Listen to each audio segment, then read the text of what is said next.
Hello, I'm Tom Martin, and welcome to another episode of A San Francisco Conservative, the new podcast series in which I, Tom Martin, lifelong journalist with ABC News, CBS News, CNN, and so on, have an opportunity to ask thought-provoking questions and learn something. I certainly learn something in every one of these episodes. I hope that you do as well. And that is thanks to my wise co-host, the man of the hour, David Parker. David is author of two amazing books, Income and Wealth and A San Francisco Conservative. And David joins us from San Francisco. Hey, David, how are you today? I'm fine.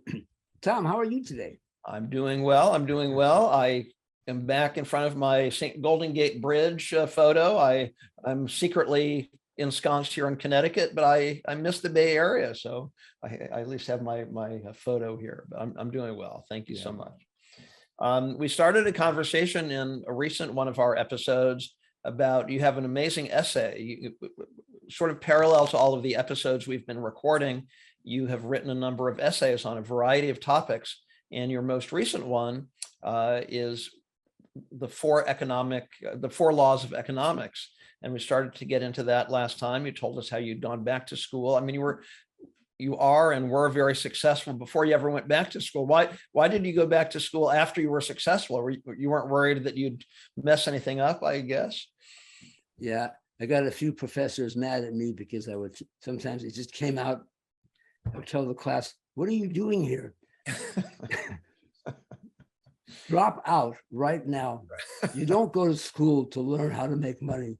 You go to school like me to see how you did it. You don't learn how to do it. Stay safe in that ivory tower and don't venture out into the world. Yeah. You are literally putting off the day that you start. Yeah, no, that's interesting. You're literally putting off the day. Everything human beings know it's the way the universe was created. It's all trial and error. Yeah. Evolution, universe itself. God tried this. Oop, that didn't work. Oop, that did. Hey, string, that worked. Let's put a string out there. String theory. The whole thing is trial and error. So you're putting off trial and error. You have to make all the mistakes. You're not making any mistakes. You're being careful not to make a mistake. You don't learn if you don't make a mistake. Exactly. Excuse me. Exactly. No problem.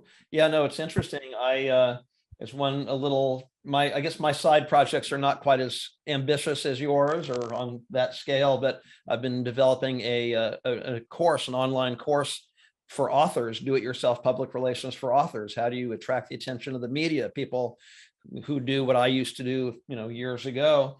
And some of the coaches who teach people how to create these online courses say, there's so much you will never know unless you put yourself out there and you learn from your mistakes. I mean, I'm always reminded of that classic Thomas Edison line. He said, I didn't fail 10,000 times. I've copied down 10,000 ways not to invent the incandescent light bulb. And this is all part of the process. So I try to keep that in mind.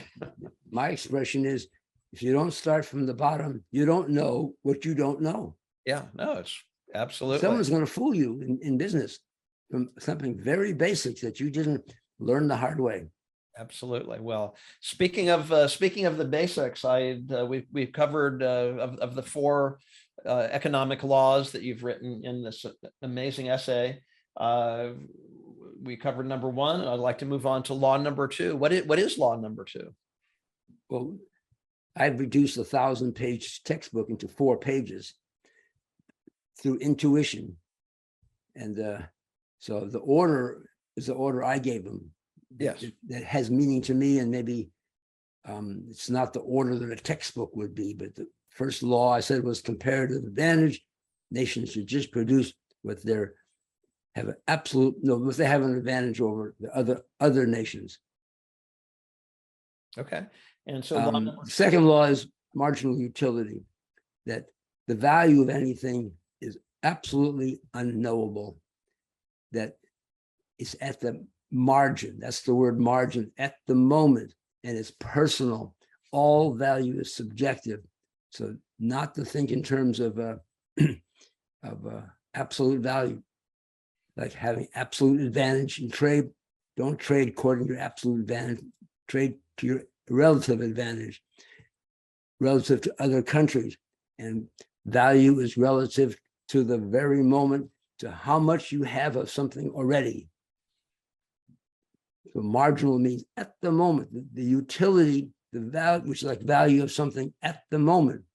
And that's something that philosophers and economists throughout the ages could not figure out. Aristotle could not figure out why a glass of water at home may not have too much value, but a glass of water in the desert, and it's 110 degrees and your thermos is empty and you're starting to die. And someone says, here, you want a glass of water? Says, let me have that diamond ring on your finger. Sure, here it is. That glass of water all of a sudden is worth a diamond. Yeah. It's called the diamond water paradox. It's an ancient that Aristotle couldn't figure out as soon as 250 years ago. Adam Smith, he got everything right in his book, Wealth of Nations, but not that. He could not solve that problem, and he fell back onto what's called the labor theory of value. Well, how much time and materials did it take to make that object? Well, that's what it's worth. And that's not what it's worth. The value is subject to the laws of demand, supply and demand. And those are subject to what an individual at a moment in time wants. The individual at home with his glass of water, he's not going to pay a lot of money for that same glass of water somebody in the desert is going to pay. So all demand is subjective. And all value is subjective, and all value is at the moment. Anything that happened in the past, you can reject. If you flip a coin 50 times and it comes up heads 50 times, what's the odds that it'll be tails on the next flip? You don't know. 50-50. And that's what it was on every single solitary flip. It was always 50-50, and it's 50-50 now. So you think of the future. Well, do I want to bet on a 50-50 chance? That's not a great bet. If you're thinking, I give the example of you've been mistreated as a minority.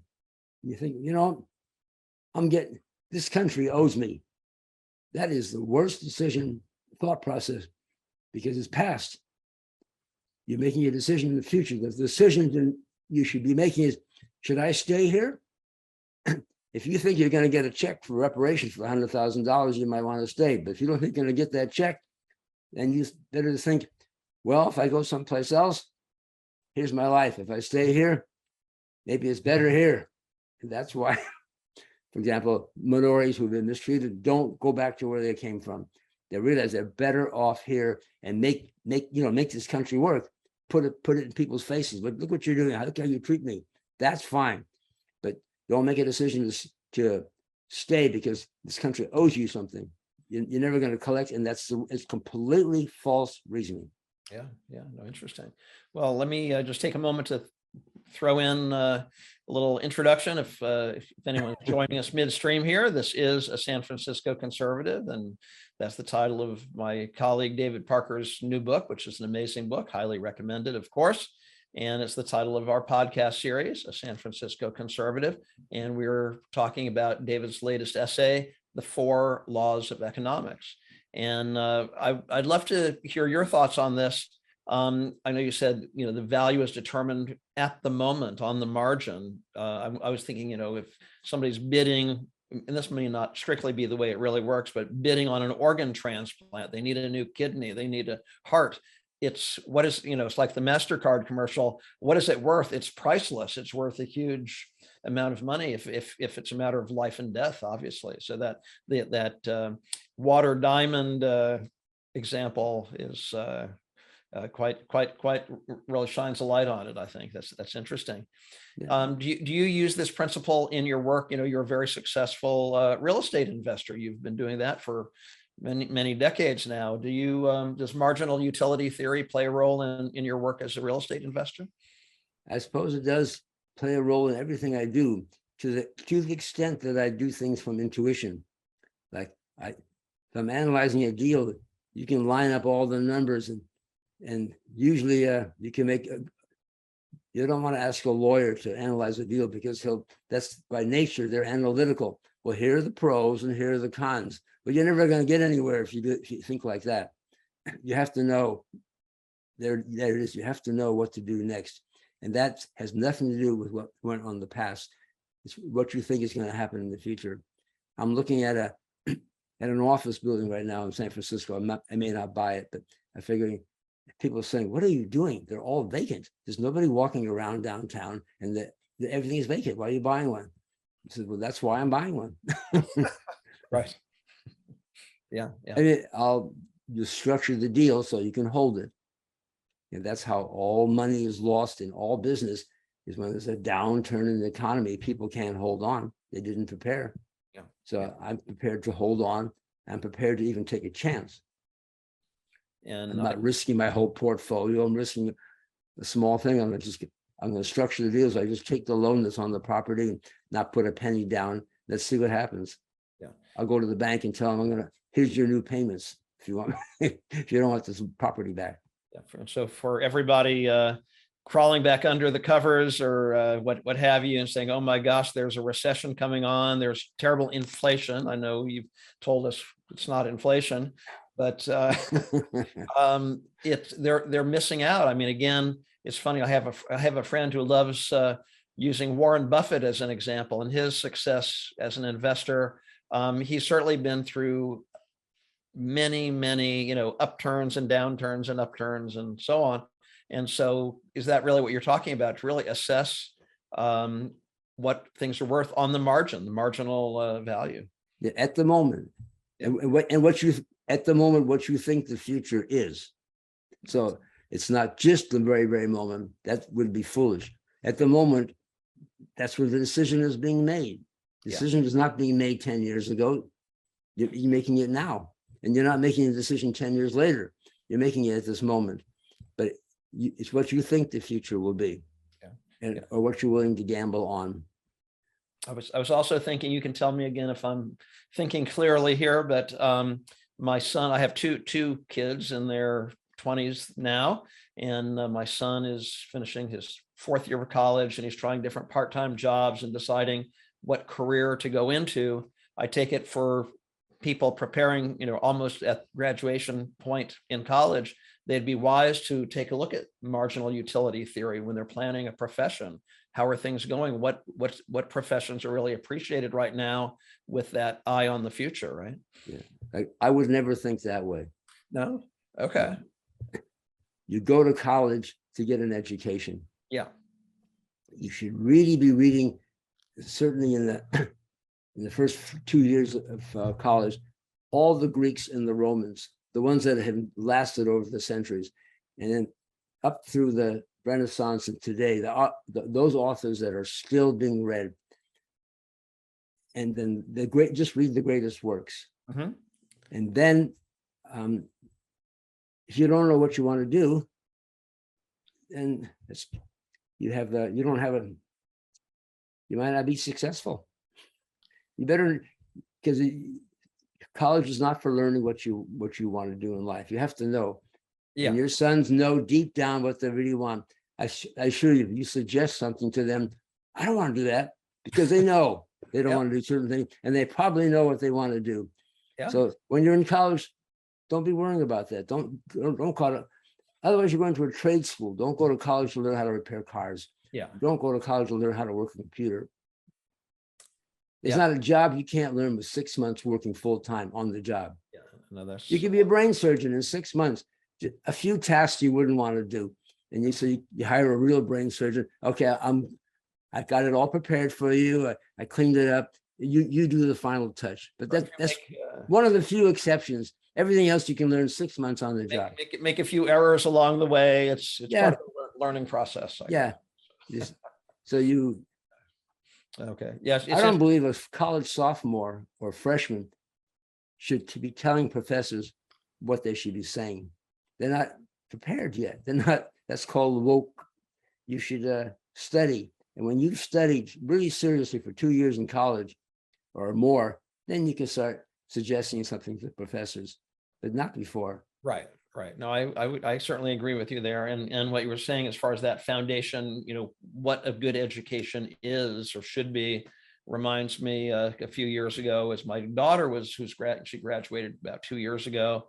We were visiting different colleges, considering different colleges, and we visited Columbia University in New York City.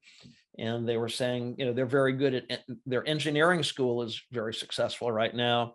However, they pride themselves on teaching the classics. It's the liberal Yeah. arts, and I know some colleges are getting away from that. They think, oh no, but I was impressed. Huge Yeah. mistake. Yeah. University of Chicago is known for the great books or the classics. Yeah.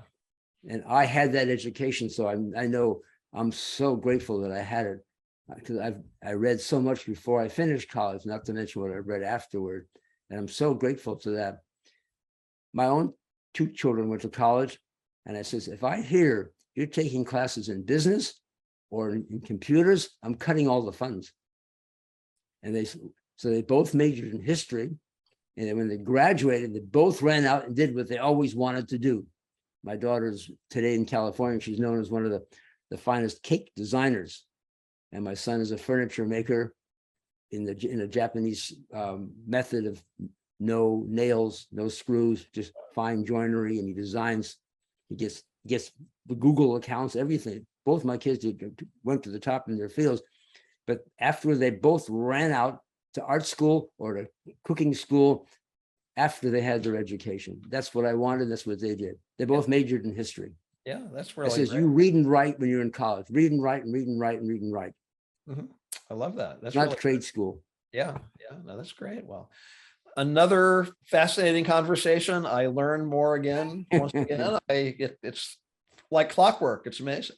So thank you so much. And I want to encourage all of our viewers, all of our listeners to pick up copies of David's books, Income and Wealth, and A San Francisco Conservative. You can do that by visiting his website, davidparkeressays.com, or by going to Amazon. So thanks very much. This was really wonderful. Appreciate it.